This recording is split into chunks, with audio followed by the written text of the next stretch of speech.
In our first demos, you saw that we were dropping buttons directly into scenes, which in turn were dropped into stages.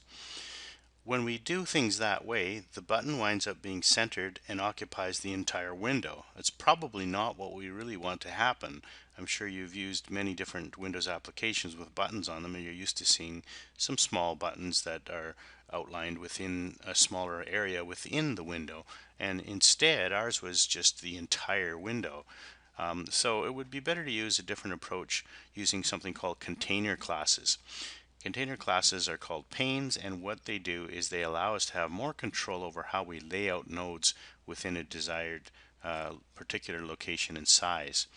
And that's exactly what was missing in the context of our first attempt at this. We didn't have any control over the location or size of the button. It simply filled the entire window and was centered. When we place a button inside of a pane, what we can do is we can specify where within that pane it goes and how big it is within that pane. And then when we put the pane in turn inside of our scene and then ultimately inside of our window, the button will be in a particular location at a particular size, which gives us more control. You'll notice that we introduced a term here without explaining or describing it more fully, and that's the term node. A node is a term that simply describes anything that can go inside of a pane. It could be a button, it could be a piece of text, it could be a circle or a square or some other geometrical figure, and all those things would constitute nodes. So to explain this a little bit more fully then, a node is any visual component. As I mentioned earlier, that could be button or a geometrical figure. In general, we have a list of things that it could be: a shape, an image view, we'll look at image views later, a user interface control or UI control, or it could be a group or another pane, which means a pane can go inside of a pane, because since nodes go inside of panes and panes can be considered nodes, obviously we have this relationship where you could have a pane within a pane within a pane, and that can actually be quite useful to be able to do that, as you're going to see. One of the things in that list of what can be a node was a shape. So in the next point on this slide, we define more further what a shape is. The term shape then refers to text, line, circle, ellipse, rectangle, arc, polygon, polyline, and so on.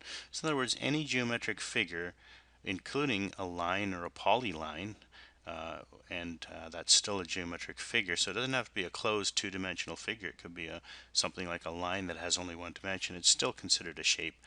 The really oddball in this list, I suppose, is text, because you might not have thought of a text as being a shape, but under JavaFX we define that to be a shape.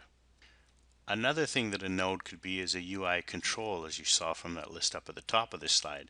And the term UI control refers to one thing that we've already seen, and that is the button. But labels are also UI controls, as are checkboxes, radio buttons, text fields, and text areas, and there's a number of other things, and we'll be studying these as we go through chapter 14.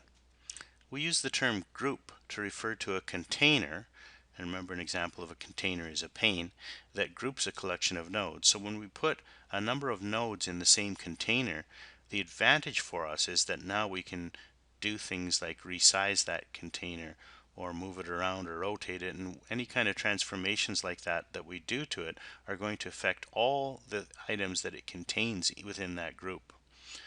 We use the term children to refer to the things that are within the group.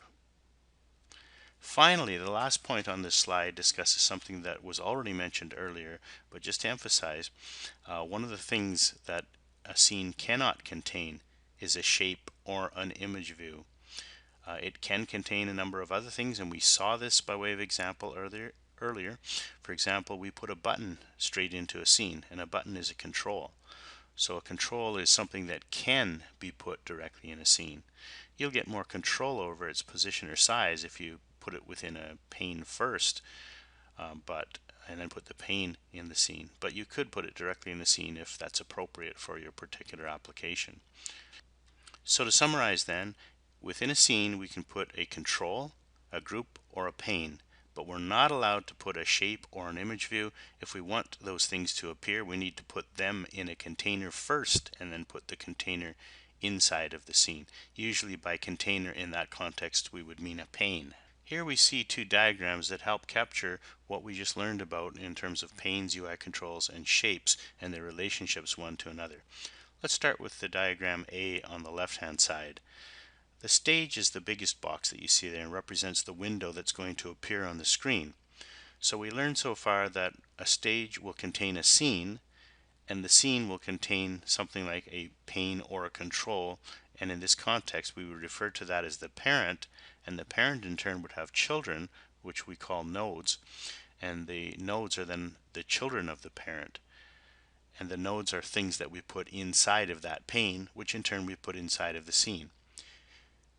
On the right hand side in diagram B, we have a UML diagram that captures these relationships between these different elements.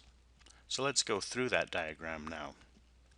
It would make sense to start at the top left hand corner where the stage is, because you need a stage before you can have anything else. Notice there's a has-a relationship here. The stage has a scene and the multiplicity is 1. There will be one stage for a scene. And then the scene has a parent, and there will be one scene for every parent. Parent inherits from node, and pane and control both inherit from parent.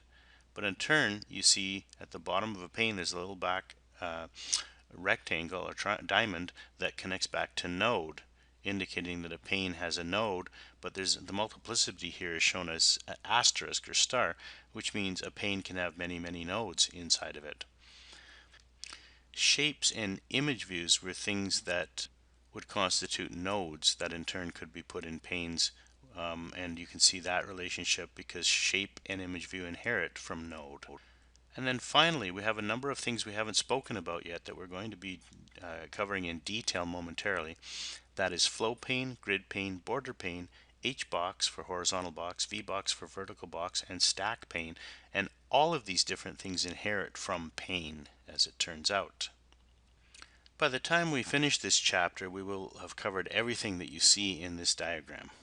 The next thing we're going to do is run the code that you see here in the IDE to show how it works. What's new in this demo is that instead of dropping our button directly in the scene, we're going to put it in a pane first so that we have some control over how it appears, and then we'll demonstrate what that looks like.